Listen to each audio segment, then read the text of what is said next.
నువ్వు రాజకీయ నాయకుడు అయితే రాజకీయం చేసుకో, దయచేసి బైబిల్ గురించి కానీ యేసుప్రభు గురించి కానీ మాట్లాడొద్దు. నువ్వు సోషల్ యాక్టివిస్ట్ అయితే మంచిది, అదే పని చేసుకో, తప్పేం లేదు. కానీ బైబిల్ గురించి క్రైస్తవం గురించి మాట్లాడొద్దు.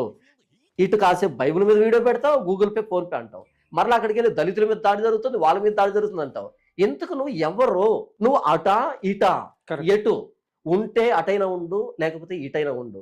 నిన్ను చూసి, నీ మాట తీరు చూసి, నువ్వు అడుక్కు తినే విధానం చూసి, నీ బెగ్గింగ్ స్కిల్స్ చూసి, ఓహో పాస్టర్లంతా ఇలాగే ఉంటారా అనేటువంటి ఒక అభిప్రాయం బయట సమాజంలో కలుగుతుంది. ఎలాగైతే ఎక్స్ పార్టీ వాడు మిగతా వాళ్ళని కొట్టి నాది వై పార్టీ అని చెప్పి నెగిటివ్ ప్రాపగండ చేసినావు, నువ్వు క్రైస్తవుడు అని చెప్పుకుంటూ క్రైస్తవాన్ని చెడ్డ పేరు తీసుకొస్తున్నావు. ఇక్కడ నువ్వు చేసే దౌర్భాగ్య పనులకి మమ్మల్ని అంటున్నారు మీ పాస్టర్లంతా ఇంతే అని.